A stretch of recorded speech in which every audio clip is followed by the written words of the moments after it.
ជំរាបសួរបងប្អូនទាំងគ្នាថ្ងៃនេះយើងមកលេងហ្គេម90ថ្ងៃជាលើកដំបូងផងដែរបាទ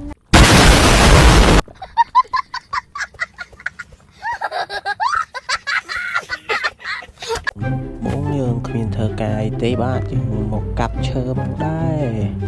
ជើងមិនសូវចេះលេងទេយើងកាប់ចេះដាក់ទៅតបមកយើងយកដាក់ក្នុងភ្លើងទៅហើយកាប់ទៀតមកកាប់ឲ្យច្រើនមកទុកដាក់ភ្លើងយើងកុំឲ្យបិសាចចូលយើងកាប់ឈើមកហើយដាក់ថង់ហើយតមកកាប់ទំសាយនេះផងកាប់ទុកស៊ីមកដែរពេលយើងហេវត្រូវការសាច់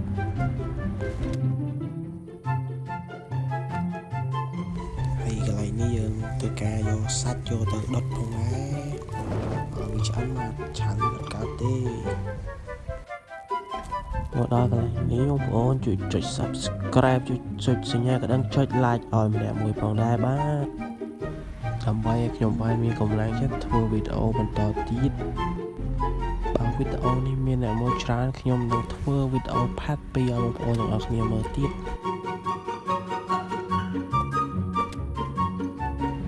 បងប្អូនណាដែលចង់លេងជាមួយនឹងខ្ញុំបាទអាចអេដមកខ្ញុំបាទផងដែរចាំខ្ញុំទទួលខ្ញុំអត់សូវចេះលេងប្រហែលទេបាទនេះខ្ញុំលេងនៅត្បូងទេបងប្អូនណាដឹងអាចខមមិនប្រាប់ខ្ញុំខាងក្រោមវីដេអូខ្ញុំបាន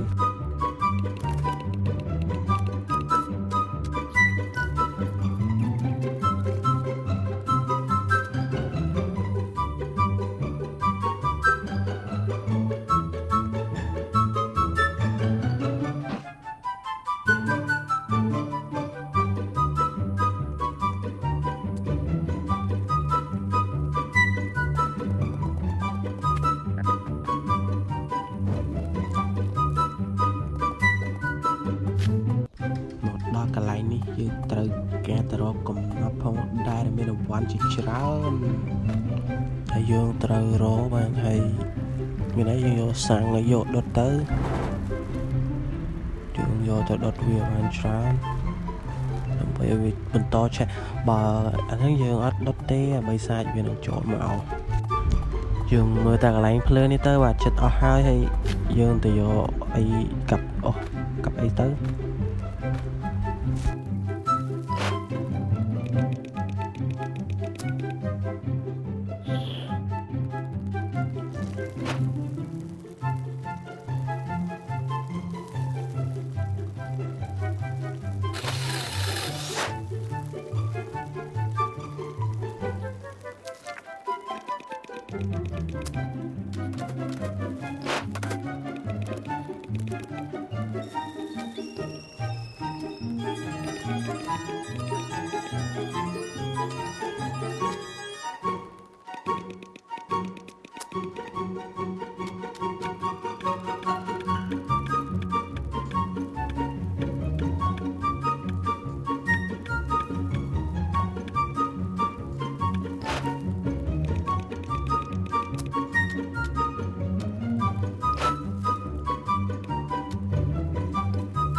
vậy thì đã dương từ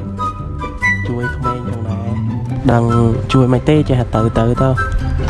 đăng comment chui là mày dây phòng